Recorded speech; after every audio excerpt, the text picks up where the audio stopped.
તો ભાવનગર શહેરના વડવા નેરા વિસ્તારમાં આતંક મચાવનાર આવારા તત્વોનું પોલીસે સરઘસ કાઢ્યું છે। આરોપીઓએ ઘટના સ્થળે લઈ જઈ રિકન્સ્ટ્રક્શન કર્યું। જ્યારે 2 દિવસ પહેલા નાસ્તાની લારીએ કેટલાક ઇસમોએ આવી આતંક મચાવ્યો હતો। મોટી સંખ્યામાં લોકો જોવા માટે એકઠા થઈ ગયા હતા। પોલીસે 7 ઇસમોની અટકાયત કરી છે।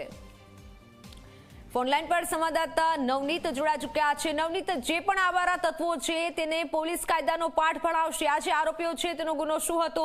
પોલીસની હાલ કેવી કાર્યવાહી? ચોક્કસ ભાવનગરની વાત કરીએ તો આજે બનાવ છે વડવા વિસ્તારનો છે અને વડવા વિસ્તારની અંદર આજે આ સામાજિક તત્વો છે એનો ત્રાસ છે દિન પ્રતિદિન વધી રહ્યો છે। આમ જોઈએ તો ભાવનગરના અનેક વિસ્તારો છે કે જ્યાં આવારા તત્વો છે ખુલ્લેઆમ ફરતા હોય છે અને અનેક ત્રાસ ફેલાવાના જે દ્રશ્યો અને જે ઘટનાઓ છે સામે આવતી હોય છે। એ રીતના આજે 7 જેટલા આવારા તત્વો છે કે જે લોકો રાત્રિ દરમિયાન નાસ્તાની લારીએ પહોંચ્યા હતા અને નાસ્તાની લારી છે એ ઊંધી વાળી અને જે લારી ધારક છે એને મસ્ત મોટું નુકસાન પહોંચાડ્યું તેમજ આજુબાજુના વિસ્તાર છે એમાં પથ્થરમારો પણ કરીને ત્રાસ ફેલાવ્યો હતો।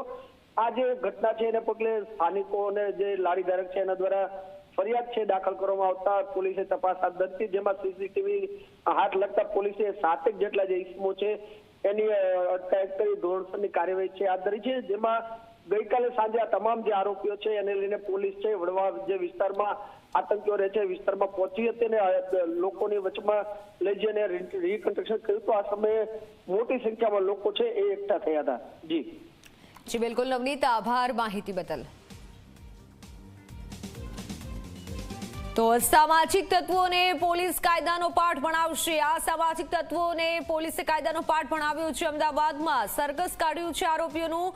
બાબા સાહેબની પ્રતિમાને ખંડિત કરી હતી। બીજી તરફ ભાવનગરની ઘટના કે જ્યાં અસામાજિક તત્વોએ આતંક મચાવ્યો હતો તેને પણ કાયદાનો પાઠ પોલીસે કાયદાનો પાઠ ભણાવ્યો છે। મોટી સંખ્યામાં લોકો પણ એકઠા થયા હતા અને તે વચ્ચે આરોપીઓનું સરઘસ કાઢવામાં આવ્યું છે।